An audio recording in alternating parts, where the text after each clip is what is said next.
Hello दोस्तों, मेरा नाम है कर्नल अमरदीप और आप देख रहे हैं द विनिंग एज डिफेंस। इस वीडियो में हम बात करेंगे कि ई काउंसलिंग से रिलेटेड जो आपके बड़े बड़े सवाल हैं जो कि एसओपी पढ़ने से क्लियर नहीं होते हैं। बहुत सारे वीडियोस हैं, जब आप देखेंगे तो हम खुद उससे कंफ्यूज हो जाते हैं, भ्रमित हो जाते हैं।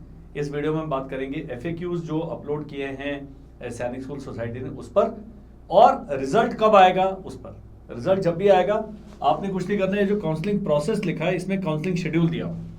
जब आप काउंसलिंग शेड्यूल पे जाते हैं तो यहाँ पर अभी choice filling window for candidate जो है नो डेटा अवेलेबल है, इस पे डेट्स आ जाएंगी।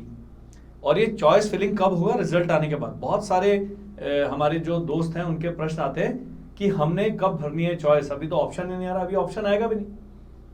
सो ये आपने ध्यान रखना है कि रिजल्ट कहां पर आने वाला है। वीडियो में हम एफएक्यूज पर बात करेंगे। एफएक्यू की फुल फॉर्म होती है फ्रीक्वेंटली आस्क्ड क्वेश्चन। बारी बारी जो सवाल पूछते हैं, जैसे एक फ्रीक्वेंटली आस्क्ड क्वेश्चन है, रिजल्ट कब आएगा, हर एक बंदा वही जानना चाहता है। तो अब हम इस वीडियो में उसकी बात करेंगे। उससे पहले उन लोगों ने जिन्होंने अपना रजिस्ट्रेशन नहीं किया है, तो अगर आप इधर जाते हैं, यहां व्यू ऑल करेंगे, ये दिया हुआ जी आपका admission.sss@gov.in। ये अकेला और एकमात्र साधन है आपके पास। इनको ईमेल करें, बताएं कि हमें नहीं पता था, अपना बच्चे का डिटेल भेजें एंड होप लाइक हेल्प। ईश्वर से प्रार्थना करें कि आपकी उस पर कार्रवाई हो जाए। अदरवाइज उन्होंने पहले 27 अप्रैल तक रजिस्ट्रेशन करने के लिए कहा, फिर 7 मई तक कहा, तो तब तक भी आपने नहीं किया, नहीं पता लगा, तो अब ये मेल भेजना एकमात्र उपाय अवेलेबल है आपके पास। चलते हैं एफएक्यूज पर। एफएक्यू को जानने के लिए आपने क्या करना है, ये जो हेल्प डेस्क है इसको क्लिक करेंगे तो यहां पर कॉन्टैक्ट आएगा और एफएक्यूज आएगा। ये एफएक्यूज मैंने यहां पर इसमें खोल दिया। पीडीएफ है, आप पीडीएफ को डाउनलोड कर लें और पढ़ लें। अब इसमें मैं पढ़ के बताता हूं। I have qualified in AISSE 2025 and I am interested in taking admission in one of the Sainik school. Do I need to register on this thing e counselling portal. ये कह रहा है कि मुझे एडमिशन लेना है, क्या ई काउंसलिंग पोर्टल पर रजिस्टर करना आवश्यक है? तो उन्होंने कहा बिल्कुल ही आवश्यक है, बिना उसके होगा ही नहीं। How do you register on the AISSE website oblique portal, how do you fill in the candidates. वो कह रहा है candidates must log on to the AISS website, ये करके रजिस्टर, ये सारा रजिस्ट्रेशन का प्रोसेस बताया इन्होंने। उसके बाद कह रहे हैं do I need to make payment. इसको थोड़ा छोटा कर लेते हैं, जी। वो कह रहा है जी do I need to make payment for, क्या मुझे पैसे देने होंगे ई काउंसलिंग के लिए? उसमें लिखा है पैसे नहीं देने हैं। कोई भी आपसे पैसे मांगता है, बोले हमें सैनिक स्कूल सोसाइटी ने डिप्यूट किया आपके इसमें काम करेंगे, लिखा हुआ है। Do I have to report any counselling centre for registration और चॉइस फिलिंग। ये भी बड़े लोग सवाल सोचते हैं, वो सोचते हैं कहीं जाना पड़ेगा ई काउंसलिंग प्रोसेस के लिए, कहीं नहीं जाना है, ऑनलाइन है, आपने खुद करना है। इसके लिए एसओपी पढ़ना आवश्यक है। एसओपी, हमने एसओपी का डिटेल्ड वीडियो बनाया, उस वीडियो को हम इस वीडियो के डिस्क्रिप्शन में लिंक में उसमें डाल देंगे, उसका लिंक आप वो भी देख सकते हैं। Do I require any documents to get registered online. कोई डॉक्यूमेंट है रजिस्ट्रेशन के लिए? नहीं चाहिए। रजिस्ट्रेशन प्रोसेस तो खत्म ही हो चुका है, लेकिन उसमें कोई भी डॉक्यूमेंट नहीं चाहिए आपको। अब ये incorrect domicile, incorrect category, incorrect हमने जो कर दिया था, ये करेक्शन विंडो 12 मई तक था, उसकी डेट काफी दिन पहले खत्म हो चुके हैं। तो आप जेंडर चेंज कर सकते थे, डोमिसाइल चेंज कर सकते थे और कैटेगरी चेंज कर सकते थे। यदि आप अनरिजर्व्ड हैं, आपने SC भर दिया या वाइस वर्सा है, तो आप चेंज कर सकते थे। ये डेट 12 मई को खत्म हो गई। अब चलते main. I log my choices priority of schools but now I would like to make further change choice. अब जब क्या होगा, ई काउंसलिंग स्टार्ट होगा तो आपको अपनी चॉइस फिलिंग के लिए 2 या 3 दिन का समय दिया जाएगा। इस 3 दिन के भीतर आप जितना मर्जी अप डाउन कर सकते हैं। कैसे करना है? कट ऑफ वाला लिस्ट आ गया है, कट ऑफ वाला लिस्ट का वीडियो देखिए, उस वीडियो का लिंक भी आपको इस वीडियो के डिस्क्रिप्शन में मिलेगा। तो आपने जितना पिछले साल कट ऑफ था और आपके बच्चे के अप्रोक्सीमेट कितने नंबर आ रहे हैं, उसके हिसाब से अपनी प्रायोरिटी करना है। जब आप प्रायोरिटी लिस्ट डिसाइड कर देते हैं, उसको लॉक कर दीजिए।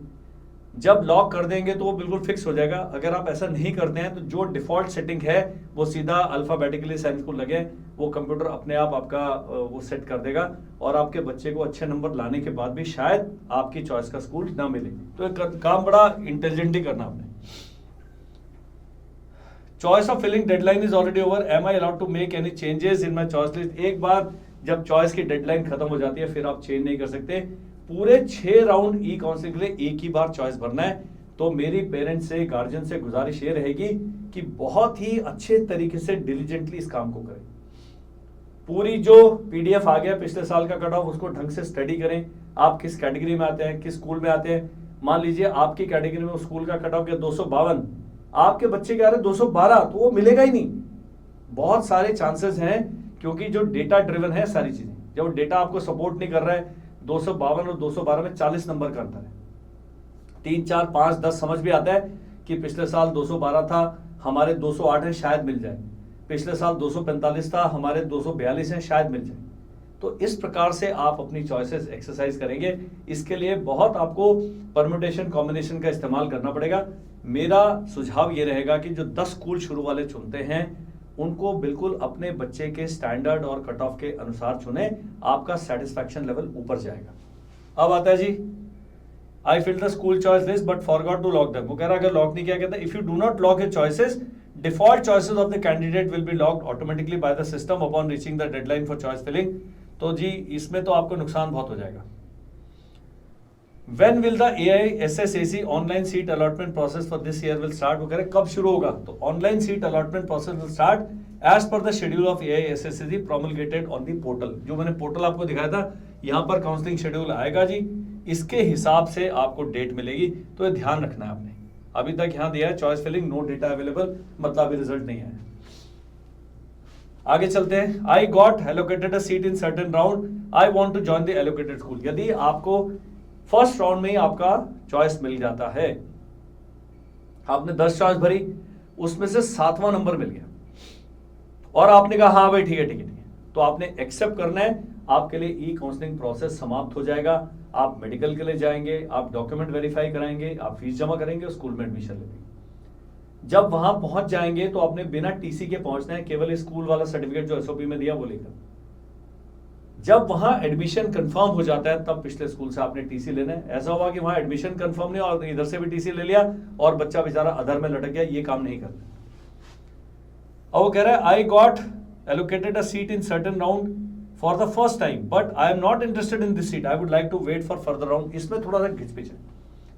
आपको जाना है घोड़ा खाल, आपको मिल गया कुंजपुरा और आपने दबा दिया रिकंसिडर बटन, तो अगले सभी राउंड्स में आपको कुंजपुरा की सीट ऑफर नहीं होगी, ये ध्यान रखना। आगे इसमें सवाल दिया है कि नहीं अब मेरा मन बदल गया, किसी ने कुंजपुरा बहुत अच्छा वहां चले जाओ, फिर वो नहीं कर सकते। एक बार जो आपने रिकंसिडर कर दिया स्कूल जो अलॉट हुआ था, अगली बार अगले राउंड में वो स्कूल आपको कंसिडरेशन में, आपके चॉइसेस में इंक्लूड नहीं किया जाएगा।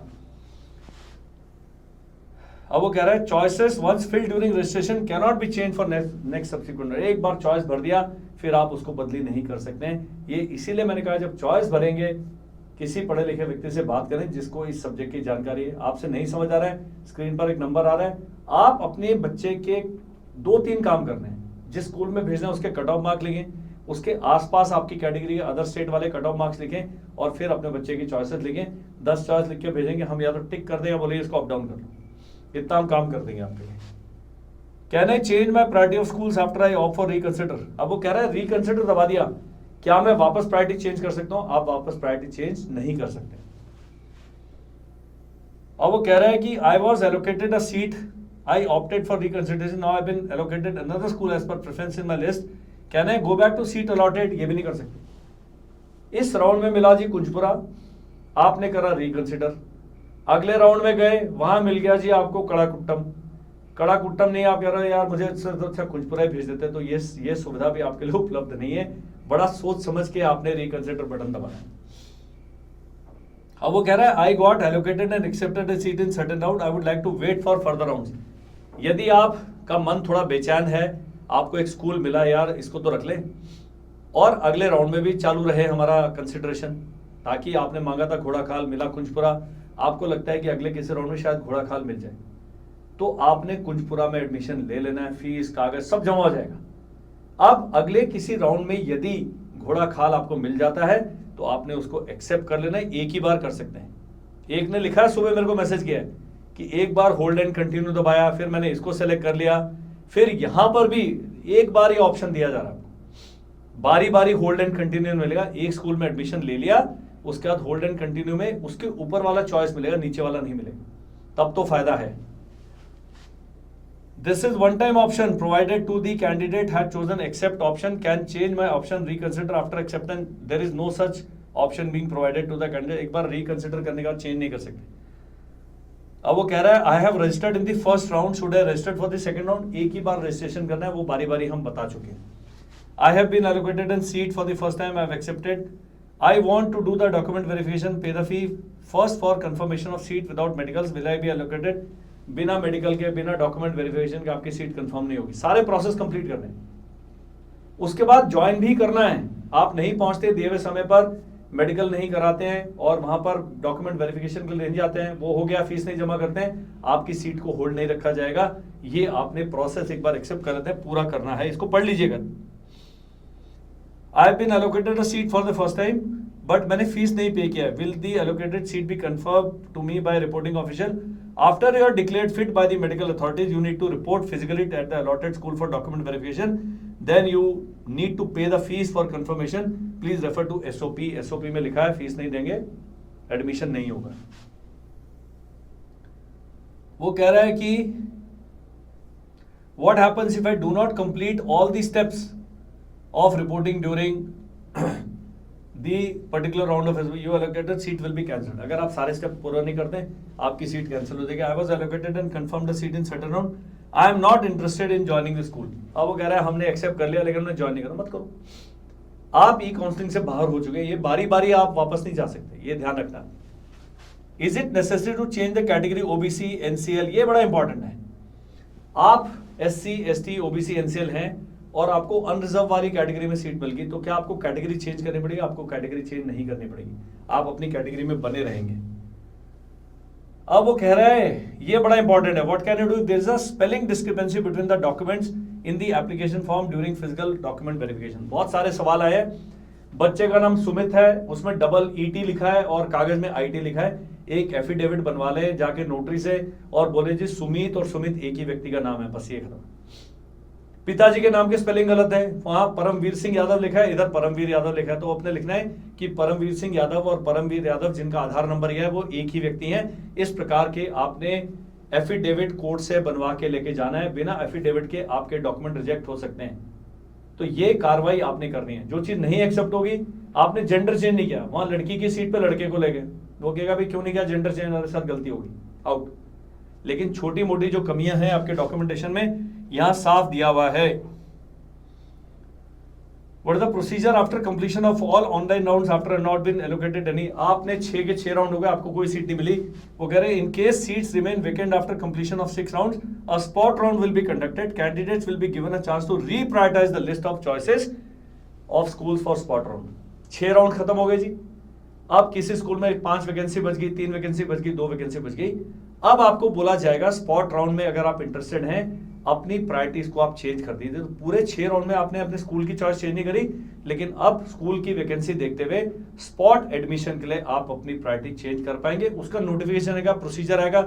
जब ऐसी खबरें आती है हम वीडियो बना के आपको एजुकेट करेंगे। कोई ई काउंसलिंग का कोई वो नहीं है। What is spot admission? Spot admission is a process wherein all the unfilled vacant vacancies in school after completion of online rounds will be made available on the portal. It entails candidates who physically present in the school as per date and time promulgated by Science School Society to participate in counseling and admission process. तो spot round में आप reprioritize करेंगे, उसके बाद आपका number आ जाएगा, भाई आपको मिल गया साइंस स्कूल घोड़ा खाल, तो इस दिन वहां पहुंच जाओ, तो पहुंच जाओ, वो देंगे मेडिकल करा के पहुंच जाइए। तो स्पॉट राउंड में बिल्कुल लॉटरी सिस्टम है। कई लोग कहेंगे छोड़ो अभी बहुत लेट हो गया, नहीं करते, और आप अभी रिप्रायोरिटाइज कर सकते हैं। आप देखते हैं SC कैटेगरी और SC की घोड़ाखाल में अदर स्टेट की 2 वैकेंसी बटन डाल दो, तो आपको तब तक कट ऑफ भी पता लग गया होगा। तो ये सारी चीजें हर राउंड के बाद कट ऑफ आता है। तो जब स्पॉट राउंड आप दोबारा से रिप्रायोरिटाइज करेंगे, आप अपनी चॉइसेस को रिप्रायोरिटाइज करके लॉक करेंगे, उसका रिजल्ट आएगा और एक दिन आपको बुलाया जाएगा कि भाई साहब मेडिकल करा के अपने चॉइस के विद्यालय में पहुंच जाएं। नहीं जाएंगे तो आप वहां कंसिडर ही नहीं होंगे। और वहां क्या होगा, 3 वैकेंसी है, 6 लोग पहुंच गए, तो 3 हायर एंड मेरिट होंगे, उनको रख लिया जाएगा, बाकी 3 में नमस्ते कर दीजिए। तो स्पॉट राउंड है ताकि किसी भी साइंस स्कूल में कोई सीट खाली ना रहे। How do I choose a school for spot admission? The candidate will be given an opportunity to reprioritise. दोबारा से आपको चॉइस अपने साइंस स्कूल की चेंज करने का मौका मिलेगा। कहना candidate be represented by his parents, legal guardians और relative for the spot admission on the day of admission. नहीं जी, उस दिन आपके स्कूल में एनुअल डे है, उस दिन आपकी बुआ की शादी है, उस दिन घर में क्या हो गया वो हो गया। स्पॉट एडमिशन के लिए बच्चे को स्कूल में पहुंचना जरूरी है, केवल पेरेंट्स के जाने से एडमिशन नहीं होगा। एसओपी पढ़े। अपना जो और डाउट्स हैं आपने इस वीडियो के डिस्क्रिप्शन में लिखना है, कमेंट सेक्शन में लिखना है। हमसे कुछ पूछना चाहते हैं, एक पट्टी पर नंबर आ रहा है 7417656633। बहुत सारे आपके सवाल होंगे, आप उन्हें व्हाट्सएप कीजिए, हम नजदीकी बिल्कुल एक्यूरेट जानकारी लेके आपको व्हाट्सएप करेंगे वापस, और यदि कॉल करने की आवश्यकता पड़ती है तो हम कॉल भी करेंगे। इस वीडियो में केवल इतना ही। Thank you, bye bye and जय हिंद।